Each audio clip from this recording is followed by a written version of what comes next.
This is Guru Focus First Look, your morning market brief for Friday, July 17th. Here are the stories driving markets today. Nasdaq futures are down 2% as a global sell-off in semiconductor and artificial intelligence-related stocks continues, reflecting growing investor concerns about the sector's outlook.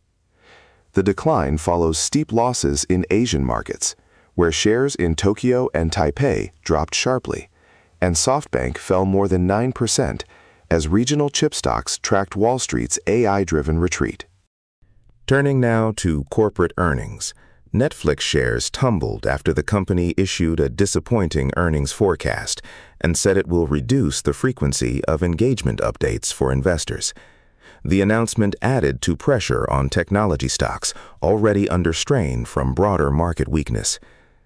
Another story we're watching is Taiwan Semiconductor Manufacturing Company's announcement of a $100 billion investment to expand its U.S. chipmaking capacity.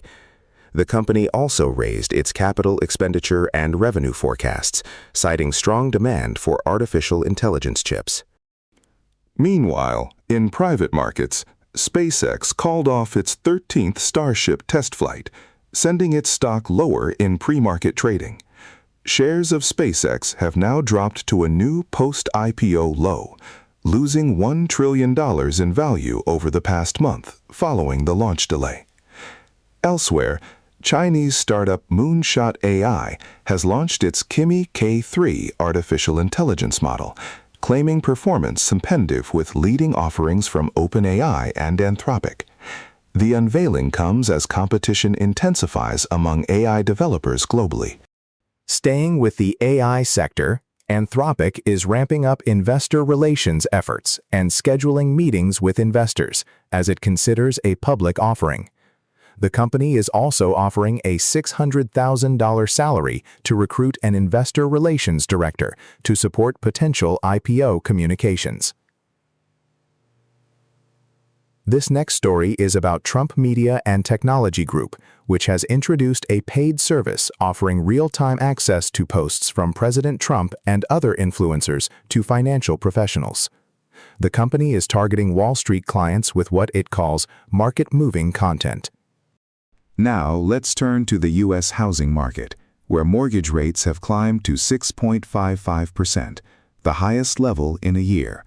The increase is adding pressure on home buyers and the broader housing market. On the economy, U.S. retail sales rose last month but fell short of economists' forecasts, signaling potential caution among consumers. The slower-than-expected growth comes as inflation and higher rates continue to weigh on spending. Also making news, the Federal Reserve is studying a Wisconsin-based tool manufacturer to better understand the factors behind its sustained growth and resilience in the current economic climate.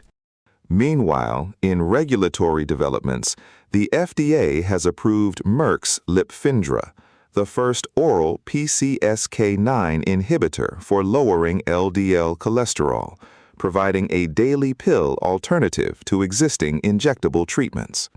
Turning now to labor news. Over 4,500 Google employees have signed a petition seeking guaranteed severance, an end to performance quotas, and the option for extended paid leave as layoffs persist across the technology sector. Elsewhere, Saronic Technologies has chosen Texas over California for a $3.2 billion shipyard project at the port of Brownsville. The investment is expected to create up to 10,000 jobs. In tax news, the IRS has raised the standard mileage deduction rate for business travel for the remainder of 2026 in response to higher fuel prices and inflation.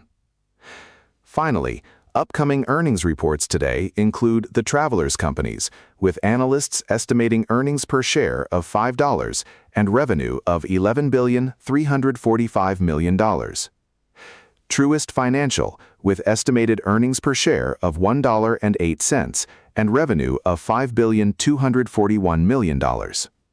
Fifth Third Bancorp, Regions Financial, and Independent Bank are also set to report. That wraps up today's market update. We'll be back soon with the latest market news. Thanks for listening to the Guru Focus Brief.